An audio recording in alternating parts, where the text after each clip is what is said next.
Welcome to Rethinking Problem Patrons, where today we will look at the babbler.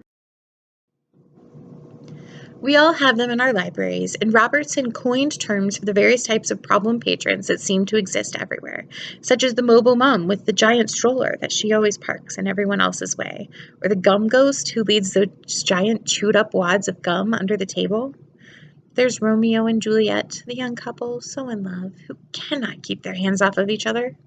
There are the feeders who take the food and drink where you don't want the food and drink, and then cannot seem to get their wrappers into the trash can. There are the surfers who use more than their allotted time on the computer and are terrible about being aware of when another patron needs to use it. And finally, the one we're looking at today, the babbler, the patron who sets up shop next to your desk and just won't stop talking. The question is, how much of a problem are these patrons really? In his article, Robertson interviewed a former library director who talks about the sub-problem patron. These patrons may take advantage of your professional good nature. They may try your patience by doing things over and over that just get under your skin, but they do not cause any actual damage to library property. They do not inflict bodily harm on any other patrons or any staff. They do not pose any actual threat, and in fact, they do not provide a problem that actually needs to be solved. And so perhaps they should not really be considered problem patrons. In my library observation, I saw many patrons who could be considered babblers, such as the woman who came for her daily movie trivia question, which would of course lead to a discussion about the movie, which of course led to more trivia questions, which culminated in a conversation with the librarian that lasted, as I clocked it, close to 30 minutes. Or the gentleman who came in for his daily tutorial on book covering and repair and care. These patrons used more than what most people would think of as a generally allotted amount of time, but I was very impressed with how the librarians handled the whole thing.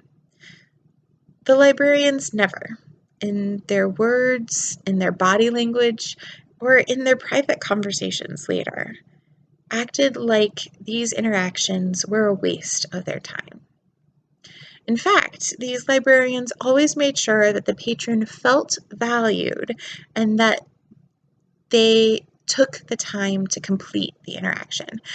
Now, this sometimes meant that in order to serve other patrons, they would say, I really want to keep working on this with you. Would you mind waiting while I take care of this patron over here? And then I will be back to help you. The babblers, for lack of a better term, never minded waiting, and the other patrons didn't have to wait an excessive amount of time to have their needs met. The librarians juggled it really beautifully. And finally, the librarians recognized that there was a deeper need underneath these relatively mundane reference requests.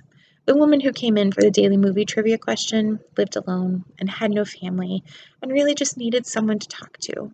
And the librarians were willing to be that someone. Ultimately, the patrons left feeling very valued and very satisfied, which of course meant they're going to come back for the exact same thing. But in the long run, it did not take much of the librarian's time to connect with these patrons in a powerful way. I think there are some really great applications we can take from this to apply to our own professional lives. The first is to recognize the difference between a problem and a subproblem. Is this going to cause physical damage or bodily harm?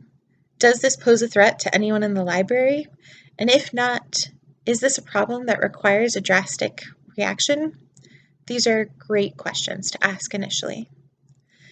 Next, we should learn to, as my husband says, major in the majors and minor in the minors. Some of the subproblems are a bigger deal than others. Romeo and Juliet, or the feeders who can't get their trash in the trash can, they're going to create an environment that is uncomfortable and unpleasant for other patrons. It is worth addressing this behavior kindly but firmly, whereas it may not for someone like a babbler.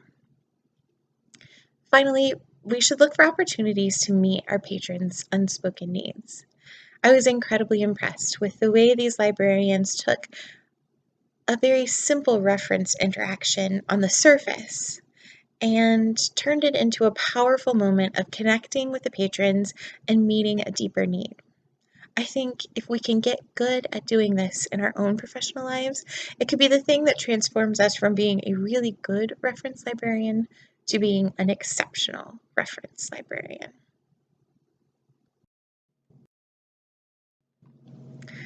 Thank you for joining me. Have a great day.